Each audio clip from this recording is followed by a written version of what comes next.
which is to make it accessible to ordinary citizens, especially yung mga nandun sa napakalalayong lugar. Ang target niya po kasi ay zero hunger. Wala na pong magutom sa ating mga mamamayang Filipino.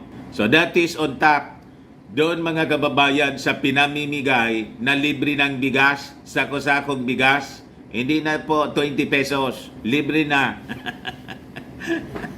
Di ba? Tahimik yung mga dilawa.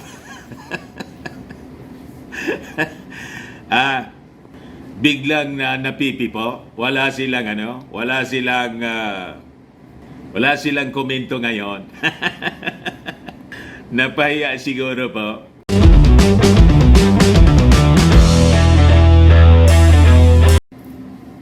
Manawagan po siguro tayo mga kababayan sa mga sindikato ng smuggling. Yung mga smugglers po ng bigas na kung mapupwede po siguro ituloy-tuloy na lang po ninyo yung smuggling. Bakit anya Mr. Maravillas? Kasi maganda po yung naging resulta. Laking tulong po doon sa mga mahihirap nating mga mamamayan. Kasi tingnan ninyo po ito. Yan po yung latest mga kababayan na pamimigay ng ating Pangulong Bongbong Marcos ng sako-sakong bigas. Nandun siya ngayon sa Surigao del Norte, sa Mindanao. Tingnan ninyo yung mga nagkikinabang. Napakaraming mga mamamayang Filipino ang nagkikinabang po sa mga nakumpiskang smuggled rice. Di ba? Igawan na talaga Mr. Maravillas. Totoo naman po. Ayaw nang paawat ng ating Pangulong Bongbong Marcos ng distribution ng sako-sakong mga bigas po. Tingnan ninyo, di ba tuwang-tuwa yung mga mahirap? Loko ka niya talaga Mr. Maravillas. But before ko mga kababayan ibigay sa inyo yung latest na balita ng distribution ng libu-libong sako ng bigas doon sa Mindanao, kani-kanina lang, click subscribe mo na dito po sa ating YouTube channel para marami po tayo maraming makapanood sa atin at hit the notification bell din po. Like and share na rin po ninyo ng ating video at wag na rin po ninyo mga kababayan na skip yung ating mga commercial ads para tuloy-tuloy ang distribution ng bigas ng ating Pangulo sa bagong Pilipinas, the land of Ophir. So, tingnan ninyo ito mga kababayan. Yan po yung ating Pangulong Bongbong Marcos. Di ba? Kaway-kaway lang po pag may time yung ating Pangulong Bongbong. Tuwang-tuwa yung mga mamamayang Filipino. Yan po, nag-speech yung ating Pangulong Bongbong Marcos. At tingnan ninyo naman po ang distribution ng sako-sakong mga bigas. Yan po, mga kababayan. Tuwang-tuwa yung mga mamamayang Pilipino doon sa Surigao del Norte. Di ba? Ayos na ayos. Hindi lang bigas mga kababayan, pati iba pang mga agricultural products. Yan po yung kadiwa. Di ba? Tuwang-tuwa yung mga tao kasi mura yung nabibili nila na mga pagkain sa mga kadiwa centers ng ating Pangulo. Ayaw kasi ng ating Pangulong Bongbong Marcos na may magutom sa ating mga mamamayan. Kaya in-expand mga kababayan ng Pangulo yung DSWD's food stamp program. So sabi dito sa balita, PBBM launches food stamp program in Caraga region po. Officially kicks off Zero Hunger campaign ng ating administrasyon. Sabi po ng ating Pangulo, I have to say that it's proceeding smoothly And we will be upscaling it within the next month or so. And we are aiming at the next phase of this rollout. We are already looking to 3,000 families to be beneficiaries, sabi ng ating Pangulong Bongbong. The President led the launching of the Food Stamp Program or PSF, PSP pala, baliktad. FSP.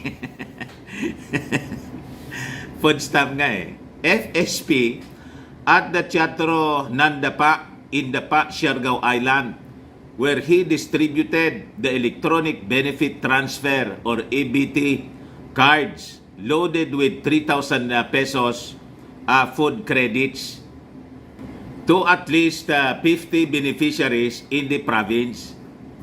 So sabi po rito, while the food stamp program is still in the pilot stage, the President emphasized that it is so far giving promising results as he stood firm that it should conform to its purpose in the long run, which is to make it accessible to ordinary citizens, especially yung mga nandun sa napakalalayong lugar. Ang target niya po kasi ay zero hunger. Wala na pong magutom sa ating mga mamamayang Filipino.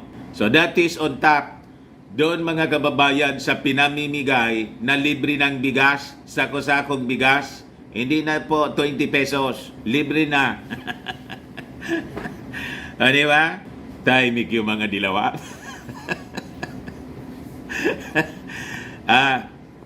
Biglang napipi po. Wala silang komento ngayon. Napahiya siguro po. So, pinasalamatan din niya, mga kababayan, yung mga sponsors nito. Kasi ito, suportado na mga sponsors tulad ng United Nations World Food Program, yung Asian Development Bank or ADB, at saka yung gobyerno ng Pransya. Sila yung mga tumutulong po sa atin ngayon para ma-realize ito pong food stamp program ng ating gobyerno. So sabi rito po sa balita, the grant of $3 million came from French Development Agency, ADB, at saka ng Japan International Cooperation Agency. Kausap ng ating Pangulong Bongbong Marcos, si Macron po sa telepono. Ayan po, mga kababayan, kausap ng ating Pangulong Bongbong Marcos, yung presidente ng Pransya, si Macron. Sabi diyan, nakipag-usap nitong Miyerkules, September 27, si Pangulong Ferdinand Marcos Jr. kay French President Emmanuel Macron sa pamamagitan ng isang telephone call. Ilan sa kanilang napag-usapan ay ang planong pagbisita ng French ministers sa Pilipinas upang talakayin ang mahalagang usapin, kabilang na yung sitwasyon dito po sa West Philippine Sea. At yung France kasi, mga kababayan, gustong tumulong din sa atin para sa military cooperation at makapag-acquire tayo din ng ating submarine. Gusto tayong tulungan po, mga kababayan ng Pransya. So pati dito po sa food stamp, tumutulong po sila. So sabi rito ng ating Pangulo, so far, maganda naman kasi maganda yung programa na ginagawa ng World Food Program. The Food Stamp Program is a flagship program ng DSWD that aims to decrease the incidence ng involuntary hunger by improving the availability and accessibility of nutritious food for less fortunate households, yung mga pinakang mahihirap po, while helping address nutritional concerns.